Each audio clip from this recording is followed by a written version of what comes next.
We got OU, we got LSU down in the Bayou. Who's coming out on top? We'll discuss on today's episode of Locked On Sooners and Locked On LSU.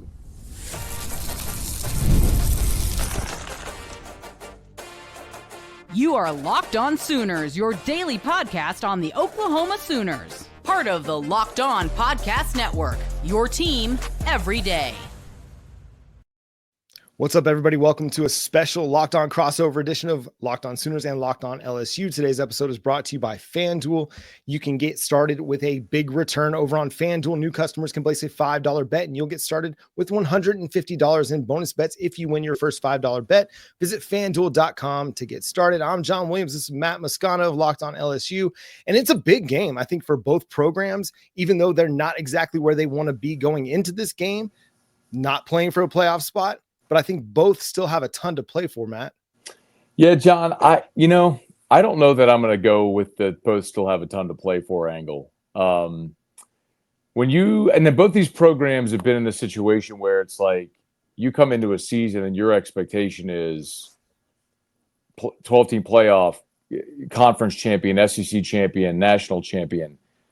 Brother, when you're sitting here going into Thanksgiving weekend and LSU's trying to get to 8 wins and OU's trying to finish with a 500 record, that's just not the expectation these two teams have. So, I mean, we could talk about sometimes we'll talk about the bowl bump going into an offseason. Do you win a bowl? Does it catapult you to the next year?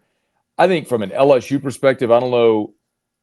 You tell me what you think from an OU perspective, but from an LSU perspective, John, that 3-game losing streak with an open date in between, I mean, it was a month without winning a game, and then you had the Bryce Underwood saga where LSU ended up having the number one prospect in the country, essentially bought out from underneath them. Vibes were bad here, man. As bad as they've been under Brian Kelly. The Vandy win was good. I think they need to beat Oklahoma just kind of to keep their head above water and have people convinced that things are still pushing in the right direction toward the early signing period coming up on a week from Wednesday. So it's more, I think, optics and periphery than it is actually what you're playing for on Saturday. That's the part that I think stands out the most in this one is Brian Kelly after a 3-game losing streak. There was a lot of hot seat talk. Brent Venables not winning an SEC game in more than a month, almost 2 months since that Auburn win. Yeah. A lot of hot seat talk, even though their buyouts are huge. And I think Brent Venables did a lot to assuage some of that hot seat talk with the win over Alabama. And Brian Kelly, I mean, he's recruited well. He's recruited really, really well at LSU. This season hasn't gone like anybody's expected. And why is that? Why has LSU kind of fallen off? Well, I think expectation and reality sometimes don't always balance. We were at SEC Media Days this summer, and I remember the talk with OU and Texas coming in was, OU is the team that's had the longer history of success in the Big 12. But coming in, Texas's roster is probably a little better, and their schedule absolutely worked out in Texas's favor. I mean, the way I joke, John, is I'm promise I'm not pandering to your OU fans. I've said this on every platform for 10 months now. It's almost like someone in the league office gave Texas a blank sheet of paper and said, here, who do you want to play this year? Yeah. And meanwhile, OU got saddled with a brutal schedule, but you're going to find that happens in this league, and it's going to reverse course it sometimes. And there's going to be years where it's going to favor OU and Texas is going to be up against it. But I think for LSU, it was more just expectation mapped to reality. There's always expectation around LSU, but realistically, man, you lost Jaden Daniels, who won the Heisman. You lost 2 first-round receivers. You lost your Broyles Award-winning finalist offensive coordinator. You had the worst defense in the history of the program a year ago. To think this team was like a playoff lock was just miscited from jump. I thought their ceiling was they could get to 10-2 and maybe be an at-large team at the back of the playoff.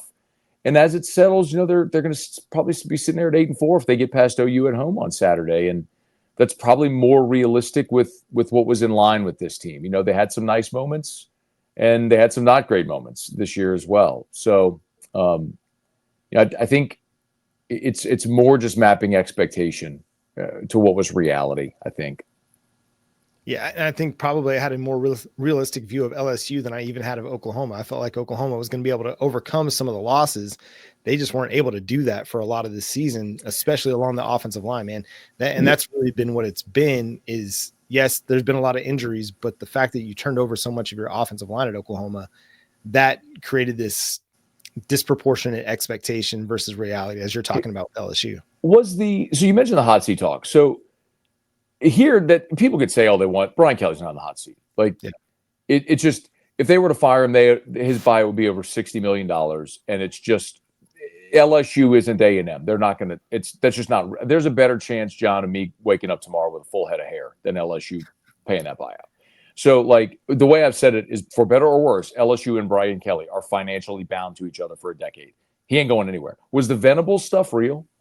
I don't think it was real. I think there was a lot of frustration in the fan base, even among media members that have, again, higher expectations for Oklahoma than sitting at 5-5 with 2 games left in the season. And especially coming off of the way that Missouri game ended, you had a lead under 2 minutes to play, you give up the lead, and then you give up the game in the final 2 minutes. It all turned. And I think there was just a lot of frustration, but I think everybody with cool heads understood a $45 million buyout year 3. Okay, the offense isn't what it's expected to be at Oklahoma, but you can pretty reasonably chalk that up to injuries and some inexperience. And even Venables admitted he made a mistake at who he hired as the offensive coordinator. So it hasn't necessarily, all been on Venables. It hasn't all been on the offense. It's just been a confluence of things coming together at a really inopportune time as you're making your first trek through the SEC. And as Venables noted in his press conference on Tuesday, they have played 7 teams that are currently inside of the college football playoff top 25. So it's just a group of circumstances that all came together at the worst time for Oklahoma. Bro, the SEC is brutal. It's just what it's like. You'll start to take, like, I know there's SEC fatigue nationally, but when you go through that meat grinder every week and there's just never an opportunity to exhale, it wears on you. I wanted to ask also about Dillon Gabriel, because I'm curious. So you mentioned the injuries on offense. Is there any regret there about not pushing to keep Dillon Gabriel in tow? It's a great question, and I don't know if we'll ever get a clear answer from the coaching staff or the administration. I think there's a lot that wonder if a veteran Dillon Gabriel could have elevated things a little bit more than what we've seen this year. But so much of what's happened this year isn't exactly on the quarterback. Turnovers that the quarterbacks have allowed, obviously that's on them. Dillon Gabriel was really, really good at protecting the ball, but I don't necessarily think that the offense takes a huge step forward to where they're averaging 30, 35 points a game just because Dillon Gabriel is the quarterback. I think it puts the defense in a better position to not have to play with as many short fields as they've had to this year. But I don't necessarily think Dillon Gabriel answers all the questions because, again, as has been highlighted on every national broadcast Oklahoma's done, they've been down their top 5 wide receivers. They've had 10 or 11 different offensive line combinations to start games.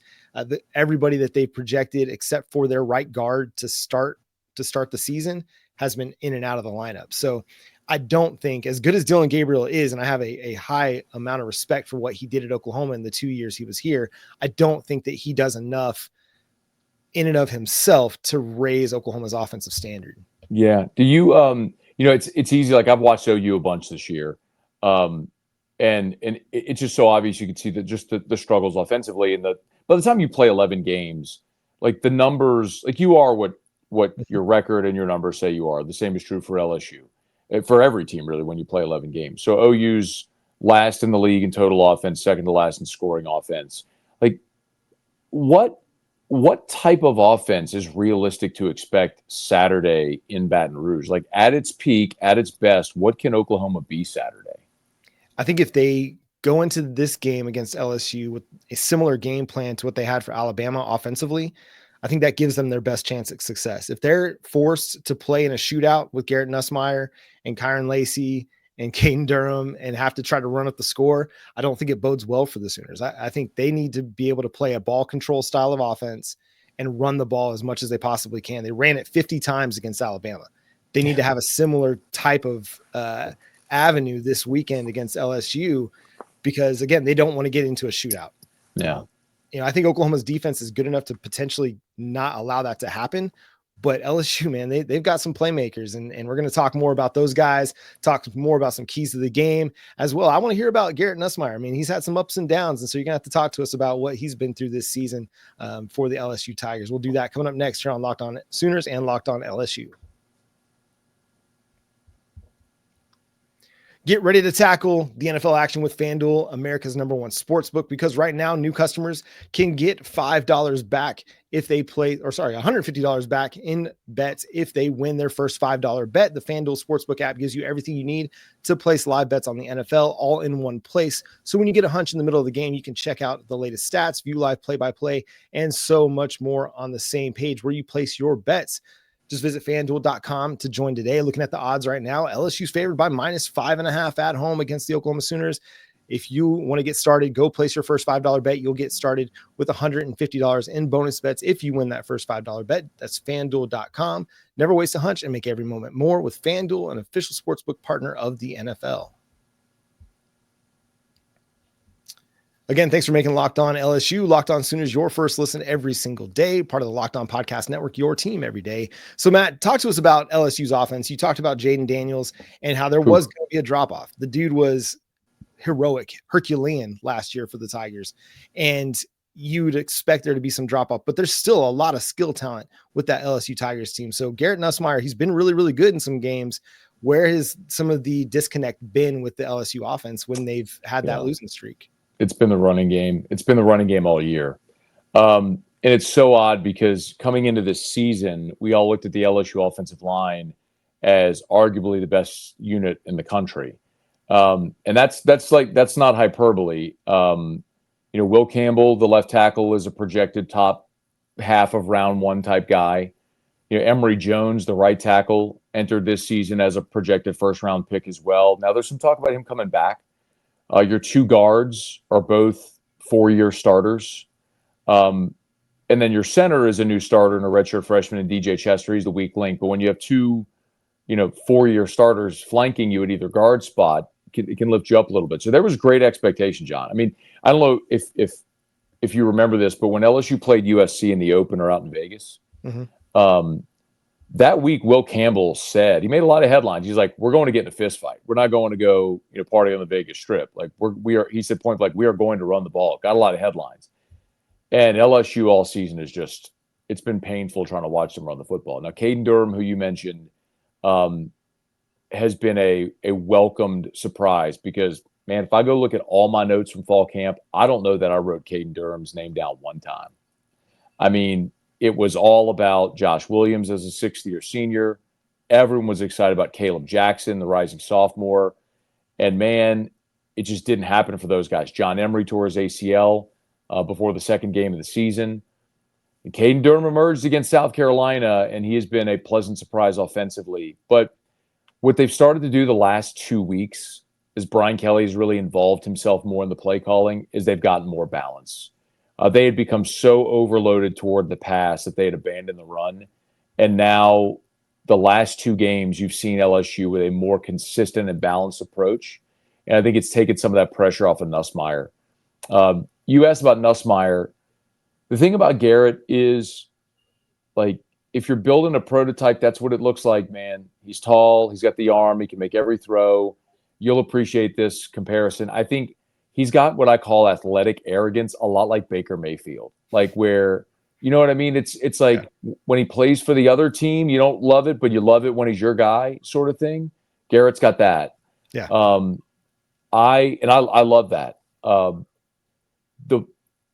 The bugaboo is always the turnovers, man. It's like when that athletic arrogance borders on carelessness, that's when it gets you in trouble. Man, and this season for LSU turned. If you go to the A&M game, I mean, LSU has won 6 straight. They're up 10 points in the third quarter on the road in a battle, the only unbeatens in the conference. You're up 10. You were dominating A&M to the point where they're about to bench their quarterback. And LSU's got a 3rd and 2. Nussmeier's rolling to his left, up 10. Instead of running the ball for 2 yards or throwing the ball into the 10th row, he throws it back across his body, middle of the field, interception. 2 plays later, A&M's in the end zone, and in a blink, that game unraveled. Then they lost to Alabama. Then they lost to Florida, and the whole thing unraveled. So if you want to look at one thing for Garrett Nussmeier, it's to look at his ability to protect the football. And it's not to say to be timid. It's just to say not to be careless. Yeah. It's not to say protect the football and take sacks, because he tried to do that against Florida and it cost him. Mm-hmm. But it's just don't make the play that's going to crush you. And those are the things that have stopped this offense at times this year. It's huge. It's a huge part of it, because you want your quarterback to sling it. Like if he sees it, you want him to throw it. You just don't want him to do the things that people have coached them not to do for most of their life, which is you're rolling one way, don't throw it back across the middle. That's just very few quarterbacks can pull that off. And unless you know you can pull it off, it's just one of those, you tuck it or you throw it away. And and that's what we've seen from Jackson Arnold too. And when Oklahoma has gotten behind the 8 ball in games, it's been because of turnovers, and not just Jackson Arnold, also Michael Hawkins Jr., the true freshman. Whether it was Texas or South Carolina or Missouri, those games changed in a matter of minutes because of turnovers, and it matters. But Garrett Nussmeier is one of the better throwers in the conference, because and he just lets it rip. And sometimes that's a great quality to have, because you don't want a guy gun shy. He's second behind Jackson Dart in basically every passing statistic. So LSU can sling it, man. Like, they've got a bunch of receivers. The one thing they lack is a true vertical threat. Brian Thomas Jr. was amazing at stretching the field last year. He's doing it right now in Jacksonville. I mean, him and Malik Neighbors, y'all have seen plenty of great receivers there. You know what they look like. Like, you're like, okay, that's like CeeDee Lamb. Okay, that's a professional football player playing college right now. Mm-hmm. That's what LSU had with those guys last year.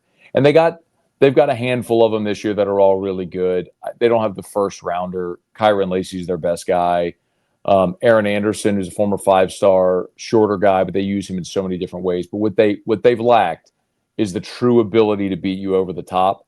And when teams haven't had to respect that, it's made for some crowded throwing lanes, which, man, I think back to, when LSU played Venables when he was at Clemson in the championship game. That was as for about a quarter. Now, 2019 LSU was a pretty good team, as y'all saw, but for about a quarter, that was about as good a job as any defense did in mixing coverages, bringing pressure, and confusing Burrow. And then LSU hit their stride and ended up blowing out Clemson. But I think that's going to be interesting to watch Brent Venables' defense this weekend, and how they mix coverages, mix pressures, try to confuse LSU, Garrett Nussmeier, and see if they can force him into some of those mistakes. I mean, you baited Milroe into 3 of them, including a pick 6 that was a backbreaker, and that's the kind of thing that, if you're from the LSU side, you look at Nussmeier and you go, all right, man, like, it's a different kind of challenge this week. You better be mindful of it. Yeah, but it's one of those situations where, if Oklahoma's been vulnerable in one place, it's against the pass on defense, and especially the big play. And I feel like, even though you may not have the Malik Neighbors and the Brian Thomas, those guys can still create some big plays in the passing game. And Garrett Nussmeier is a good enough quarterback to find those guys down the field. It's just a matter of, can Oklahoma avoid some of the mental miscues in the secondary and keep everything in front of them, not let those guys create big plays behind them. Has it been, so the secondary issues, has that been more lack of dudes, or is it assignment? It's, some of it is just an assignment situation, just kind of forgetting or not having enough consistency out there on the field at cornerback. There's been several injuries at corner throughout the year, but some of it is guys just forgetting. Against Missouri 2 weeks ago, they let Luther Burden just kind of run free down the sideline. And yes, there was some over the top help, but the underneath guy didn't really offer much in the way of underneath help on that throw either. And it allowed them to create a big play. So it's a little bit of both. Some of it is they still need to develop the talent to be able to compete at cornerback in the SEC. Their best cornerback right now is a former 3-star true freshman. Wow. He's just been standing out. I mean, he's a really good player. So that's part of it. But the other part of it is they got to raise the talent base at cornerback as well. What's happened there, John? I know the answer at LSU. Why? Like, defensively, it's the same. Like, there's just not NFL guys on defense. Why has that happened at OU? So at OU, I mean, coming out of the Alex Grinch era, there was a lot that they had to retool and rebuild along the defense, and they really focused on the defensive line. And you're seeing that that's coming to fruition. They got the big portal win in Dominic Williams during the offseason. We remember. Yeah. LSU fans, Texas LSU wanted fans, it bad. Yeah. Dejon Terry came over from Tennessee in the portal the previous offseason. And even though he's not been a big name, he's not putting up big flashy stats, he really helped solidify the interior and start to transform that. And then they added Jaden Jackson, the 4-star prospect out of IMG Academy. He's a true freshman, and he is every bit of the player that everybody hoped he would be. I don't think anybody expected he'd be that player in year one for the Sooners. The defensive line has really started to take over. But then you've got guys like Danny Stutzman at linebacker and Billy Bowman at safety that were Lincoln Riley and Alex Grinch recruits, but they stuck around with Venables and then have continued to develop. So there are some NFL talented guys on the defense. It's just at cornerback, they're just not quite yet where they need to be, but they've got some guys with big time potential that could be that. It's just they're not there just yet. Still need to develop at cornerback for sure. We're going to get into some keys for the game coming up here on Locked On LSU and Locked On Sooners.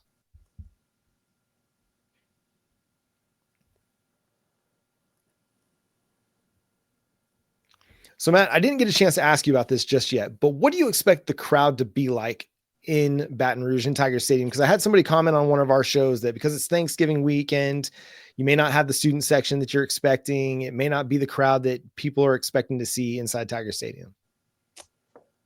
So this is always my answer on Tiger Stadium because it has a reputation, right? Tiger Stadium is, in my opinion, the best big game venue in the sport we all love. And that puts it among the best in the world. Yeah. However, Tiger Stadium has issues that I think every single school is dealing with. LSU got caught up in an arms race when everyone was building their stadiums. It's 102,000 now, and you'll never put 102,000 people in the stadium to watch LSU play Nichols. Things like that home viewing experience and parking and concessions and everything drive people away at LSU like it does everywhere else. But when you get these ingredients, man, like ranked opponent coming in, a lot on the line, Saturday night, and it's that perfect concoction, brother. It is alive, and it is just unlike anything that you can imagine feeling. But it's not like that every week. It's almost impossible to be like that every week. Mm-hmm. This is going to be interesting. So I love the idea of LSU and Oklahoma becoming a thing on Thanksgiving weekend. Yeah, bring it. But OU has Texas. Like, you've got your rival. And Oklahoma State, I know you don't play Oklahoma State anymore, but like LSU doesn't have that. There is no natural rival. And everyone that LSU plays that they've developed something like that with has their own natural rival. Like that was starting to develop with Texas A&M. Well, Texas A&M's got Texas, and that'll always mean more to them. The league tried to force Arkansas on LSU back in '92 and make that a thing on Friday at 1:30 for a stupid trophy, and everybody here resented it. They hated that game forever. So I think LSU and OU, if this is a thing we start to see on Thanksgiving weekend, with these two programs and their history, if they're playing meaningful games in a 12 or maybe 14, 16 team playoff era, if they're playing meaningful games, dude, like to go to Atlanta, to secure a playoff berth, to secure a bye sort of thing, I think this is going to be a full-on thing. But it's got to manifest on the field. Yeah. It's got to mean something on the field. And this with a 500 OU team and an 7-win LSU team, like it's not going to be. Maybe they'll surprise me, man. Maybe it'll be 100,000 strong. It'll be bat bleep crazy. I just don't think it's going to be full throat Tiger Stadium. Now you end up in an intense game, and LSU gives them a reason to get going, man. That bourbon gets flowing, dog. It could be something, but I don't know if Saturday is going to be like the most electric thing you've ever seen. But I hope in the future we do get to see some of those with LSU and OU, because it means they're playing for something meaningful on Thanksgiving weekend. It's funny you opened this the way that you did, because I actually wrote something very similar over at Sooners Wire today. I said, the Oklahoma Sooners are walking into one of the most challenging environments in sports on Saturday night, not just college football, or North American sports.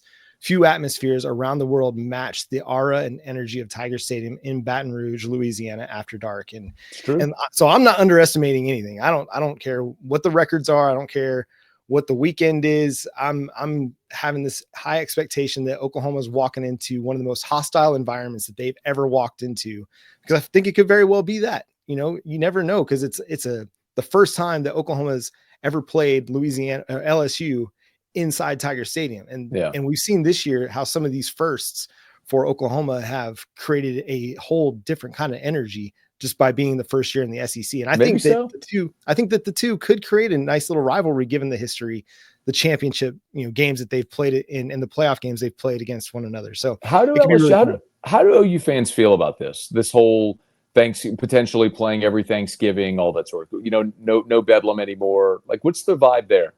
I don't know if it's really been discussed much, because we don't really know what the future schedule looks like beyond that. And there's been no real indication as to who's going to be permanent rivals.